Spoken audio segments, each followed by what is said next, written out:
76వ గణతంత్ర వేడుకలు పెందుర్తి మండల ప్రజా పరిషత్ కార్యాలయంలో ఘనంగా నిర్వహించారు. ఈ కార్యక్రమానికి ముఖ్య అతిథిగా పెందుర్తి ఎమ్మెల్యే పంచకర్ల రమేష్ బాబు హాజరై ముందుగా కార్యాలయంలోని గాంధీ విగ్రహానికి పూలమాలలు వేసి నివాళులర్పించారు. అనంతరం గణతంత్ర వేడుకల్లో పాల్గొని జెండాను ఆవిష్కరించారు.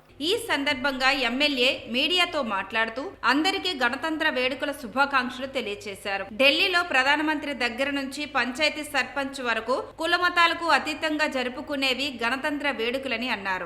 అభివృద్ధి చెందుతున్న నగరాల్లో మన విశాఖకు మొట్టమొదటి స్థానం దక్కడం ఎంతో గర్వంగా ఉందని అన్నారు. ఈ కార్యక్రమంలో మండల రెవెన్యూ అధికారి ఆనంద్ కుమార్, పెందుర్తి ఎంపీపీ మధుపాడ నాగమణి, పెందుర్తి బీజేపీ నియోజకవర్గ కన్వీనర్ గొర్ల రామనాయుడు, పెందుర్తి జనసేన మండల ప్రెసిడెంట్ కొరుపోలు రామునాయుడు పాల్గొన్నారు.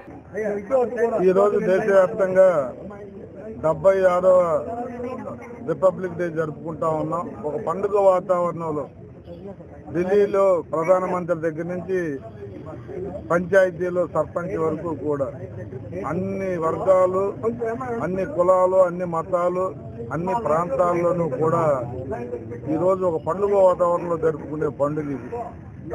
ఎందుకంటే మనం స్వేచ్ఛా వాయువులు పీల్చి స్వతంత్రం వచ్చిన తర్వాత ఈరోజు జనవరి 26 అనేది మనం ఒక రిపబ్లిక్ డే మన పరిపాలన మనం చేసుకుంటూ పూర్తిగా మనం టేక్ ఓవర్ చేసుకుని ఎలా పరిపాలించుకోవాలో రచించుకుని ముందుకెళ్ళిన రోజు ఈ రిపబ్లిక్ డే.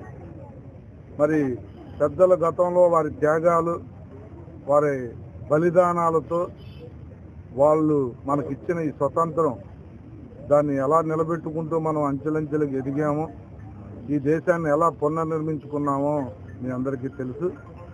మరి ఇది మరువులేని స్వతంత్రం, మనకి మరువులేని జ్ఞాపికలు ఇవన్నీ కూడా.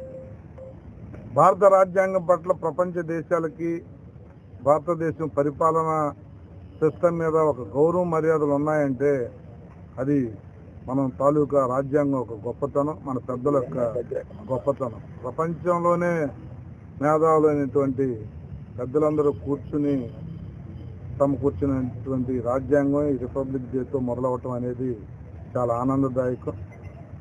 మరి ఈరోజు కూడా ఎంతోమందిని కేంద్రం గౌరవించుకుంటూ ఈరోజు టీవీలో, పేపర్లో చూసాం. పద్మ విభూషణ్ కానీ, పద్మభూషణ్ కానీ, పద్మశ్రీలు కానీ తెలుగు వారిని కూడా చాలామంది గౌరవం దక్కింది. వారందరికీ కూడా ధన్యవాదాలు, కృతజ్ఞతలు తెలియజేస్తూ త్యాగాల ఊరికే పోవండి. ఎవరు త్యాగం చేసినా వారి వారి జీవితంలో అవన్నీ కూడా గుర్తింపబడతాయి అంటానికే డాక్టర్ నాగేశ్వర్ రెడ్డి గారి నుంచి కానీ, గౌరవ నందమూరి బాలకృష్ణ గారి దగ్గర నుంచి కానీ అందరికీ కూడా ఈరోజు జరిగిన పురస్కారం. మరి ఈ రాజ్యాంగం పట్ల, ఈ దేశం పట్ల మక్కువతో ఉంటామని చెప్పి మరి ఒకసారి మనం ప్రతిజ్ఞ చేస్తూ